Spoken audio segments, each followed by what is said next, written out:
This is Unit 5, the listing presentation package. Things to bring to your listing presentation. First of all, it's comparative market analysis, basically looking at all properties or comparable sales that have sold in a close proximity to your subject property, whether that be sold comparable sales, pending sales, or active listings. Bring a estimated net receipt of the seller's proceeds, bring information on yourself, testimonials, any awards you've won, likewise on your office, what kind of sales they have, what kind of success rate do they have, how fast do they sell homes, anything that will try to influence the seller to using you as a listing agent, go ahead and bring with you. This is an example of a seller's net sheet.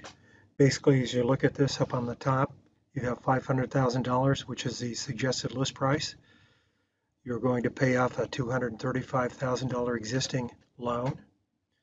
Seller is giving the buyer a credit for closing costs of $200,000. Termite fee is $75. A home warranty is $650. Basically, an insurance policy in case something in the home breaks down, like the washer, dryer, oven, things of that nature. Then those can come in and get repaired. A title cost to prepare the documents, $50. Notary fee is $175. Recording fees, $230. Courier fees, $50. Title fees, $1,800. What you should do too, prior to going out to your appointment, is go ahead and call your title company and ask them what these fees are, and also your escrow company, how much are their fees, so you can be fairly accurate as you go in and talk to your client. Selling costs would include the broker commission. I did this at 5%. This includes both sides, so $25,000, transfer tax, and the reconveyance fee. So we have $500,000, and then subtract the totals here of $265,640, leaves the seller out of close of escrow with $234,000, $360. A CMA, or a comparative market analysis, is not a formal appraisal. However, I know some really good agents who know their farms, and they're just as good as an appraiser because they know what things have sold for, what kind of remodels have happened, what kind of renovations, and they really know their neighborhood. So I'd trust them against an appraiser anytime. But the comparative market analysis provides information on similar properties in the area, properties that have sold or active on the MLS or pending. So an agent can look at those and get a determination of what an estimated list price may be, and then discuss that with the clients. Here's just an example of something that would be available once you have the multiple listing service. They have some software in the package where you can actually do this quite nicely and show some existing comparable sales or comps to educate your seller as far as what things are selling for in the area. Here's some important categories of comparables. And when you talk about comparable, you're looking in a close proximity to your subject property. And the first one is properties for sale currently now, which are active listings.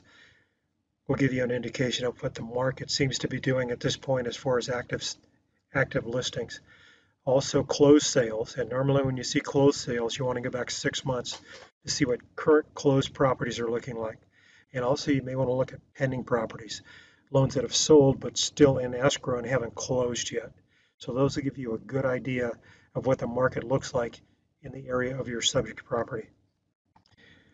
On the market properties or active listing gives the seller an indication of what other people are selling properties for that you can compare with, or what they're asking for their homes. They're not sold yet, but they're asking these prices at this time. Also, you want to look at sold properties in the last 6 months, and you can see what actually homes are closing for. So it'd be interesting to compare the active to the closed sales in the last 6 months. You also may want to look at expired listings, because sometimes expired listings can tell you if somebody's overpriced. Basically, they've brought that property to the market, but it hasn't sold in their contract time frame. And in most cases, they're selling above the market, or trying to sell above the market. So it give your current seller an indication of, where the top may be. So somewhere around the closed comparables and look at the expireds, somewhere in there is probably an accurate list price that you should list your property for sale at. All properties are different too, so you have to look at that to compare those. So it may be a subject property, but one property may have 4 bedrooms, the other has 3, one may have 2 baths, the other may have 1, but you can still compare those by doing adjustments of the comparable properties. For example, if you have the comparable sale, you're looking at it and it's a 3-bedroom, 2-bath, but your subject property is 4 bedrooms, 2 baths. You've got an extra bedroom there. So to compare those, you need to treat your comparable and give it a little bump as if it had 4 bedrooms. So an appraiser would probably add $5,000 per bedroom, $3,000 per bathroom if it's inferior, to bring it up equal to the price of the subject property. Likewise, too, they can work the other way. If a property is superior, then you would want to back off. If you compare, your comparable sale has 4 bedrooms and you're comparing it to a 3 bedroom, you may want to back off 1 bedroom so you can compare it to your subject property as if they were both 3-2 properties, 3 bedrooms, 2 baths. Here's an example. If you have a subject property of 2,200 square feet, it's 3 bedrooms, 2-car garage, 6 years old, it's 650 square feet. A couple of things to look at. And when you do your listing presentation for your project, I only want you to look at square footage, bedrooms and baths, and keep it simple. But in this case, if you look up here, the subject property is superior to comparable because 2,200 square feet as opposed to 2,000 square feet. What an appraiser will normally do is add $50 per square foot. In this case, $200 times 50 is $10,000. Since this is an inferior property, you'd add that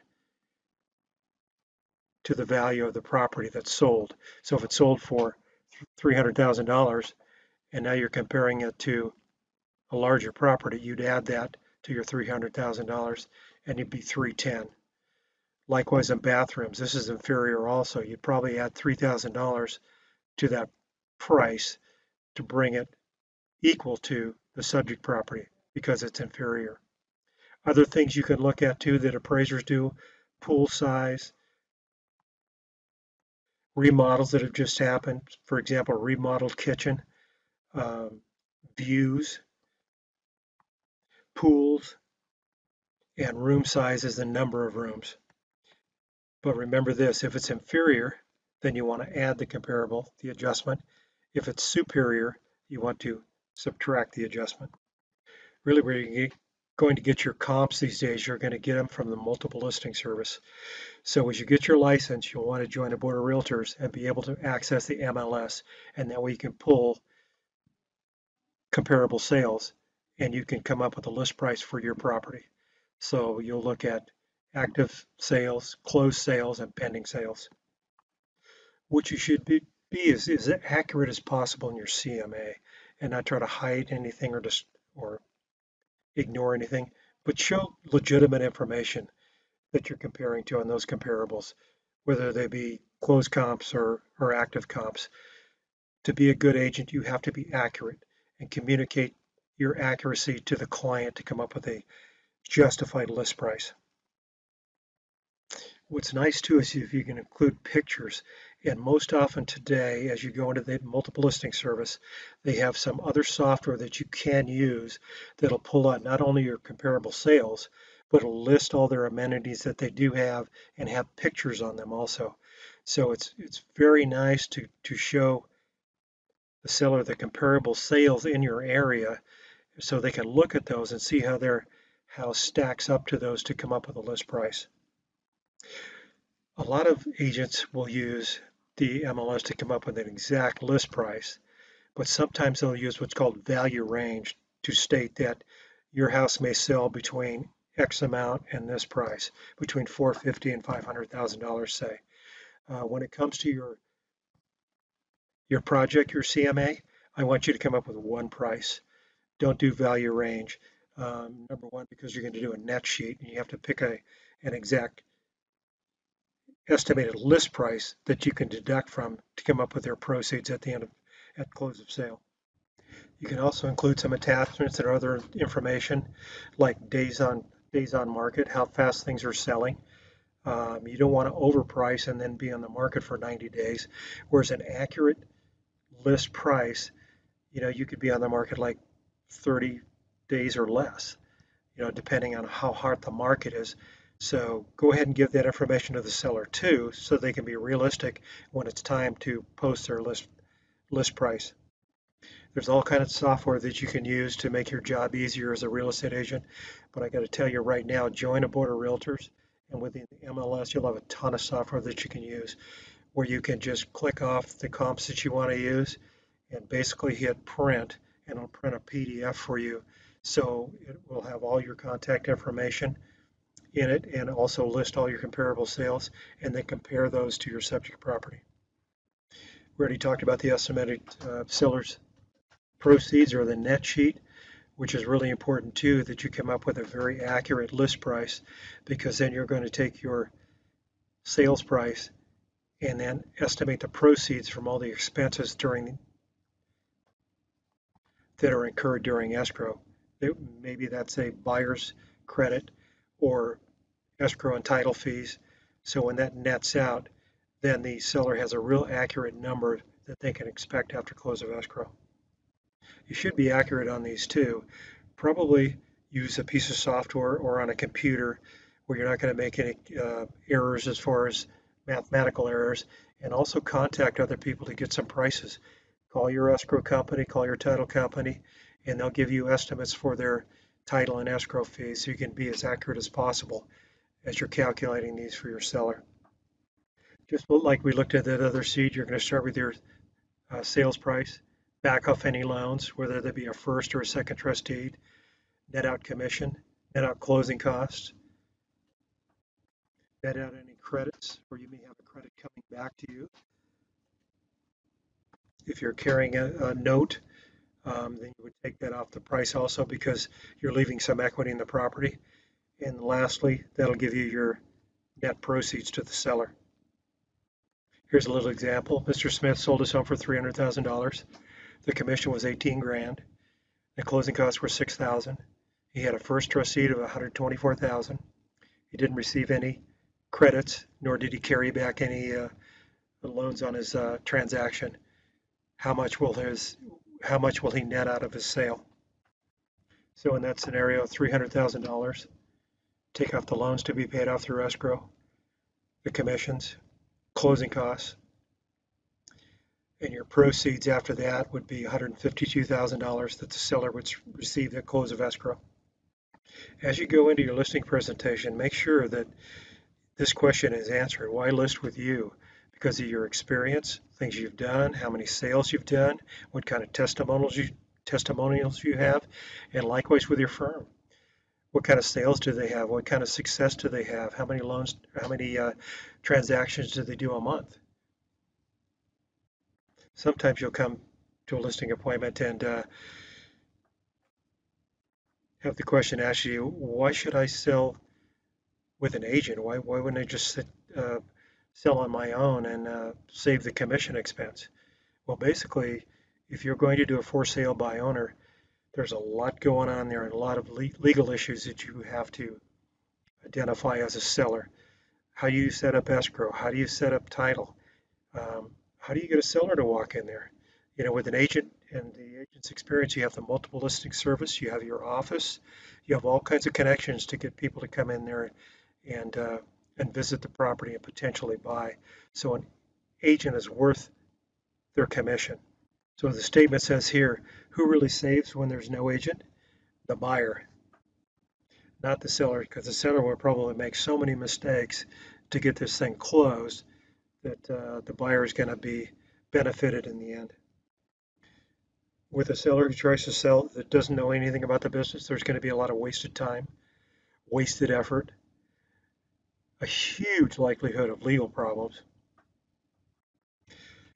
About 80% of the owners who try to sell without an agent actually end up listing the property and then selling the property. So the agent does succeed. So as far as a sales avenue too, or marketing aspect, stay in touch with sellers.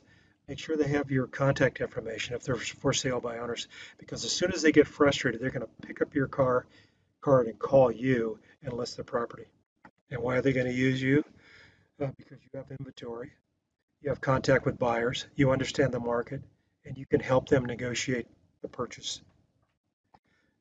An agent's experience will help make the property look more sellable. You do promotion and advertising. You have multiple listings service benefits. You quote, you have your lender partner qualify all the prospects. You do tons of problem solving, and you give advice on offers and counter offers and how to proceed professionally through the contract negotiations and the offers and counter offers. Make sure and promote your firm and show the firm factually in a positive manner uh, the advantages that your firm has. Explain how your firm markets properties. Be positive and never denigrate another firm or agent. Be positive and you'll have successful sales. As an agent, you should present yourself as a knowledgeable professional who understands the needs and concerns of owners and who's willing and able to meet the owner's needs. As, as a buyer's agent, you should be prepared to show the buyers um, why it's best interest to be represented by an exclusive agent. You should also, too, if you're going to represent buyers, get them to sign a buyer broker agreement. So basically, that will tell them what you intend to do to them through agency, and have them sign the agreement to show they're committed to you. Once again, today with computers and the internet, there's tons of good listing presentation software. So check those out, find out something that really works for you, and use that in your listing. Here's an example of some listing presentation material that you may use as you get into your career. And this is available through your boards and through the MLS, multiple listing service. Doesn't cost anything in addition to your MLS service. But you can see here, you've gone ahead and picked out some current closed comparable sales, and you can see where they're listed in relation to the subject property. Also lists them so you can look at the bedrooms and baths and do your value adjustments. Also the square footage of the homes, and then the sales prices. So you want to compare these to come up with your suggested list price. And then it also can do this quite nicely. And you can see the prices, the pictures. So your seller gets a nice visual comparison of what they have and what things could sell for. And it breaks down a little more, but it's got lot sizes, garages, list date and sold date, and some others. So these are really effective to sit down with a seller when you're coming up with a list price. And these really educate the seller on what the market is and what things are selling for. In addition to with these can also give you a summary of statistics, whether you're looking at sold listings, pending listings, and also information about them. Very important is days on the market. If you look down here where it says average days on the market, 177 days, that seems like a lot. So maybe some things are overpriced. Also too, if you look here, if you do this software, everything is pre-populated with your contact information. So it's branded in your name. So there's a lot of good information for the seller to make their call on what the property should list at.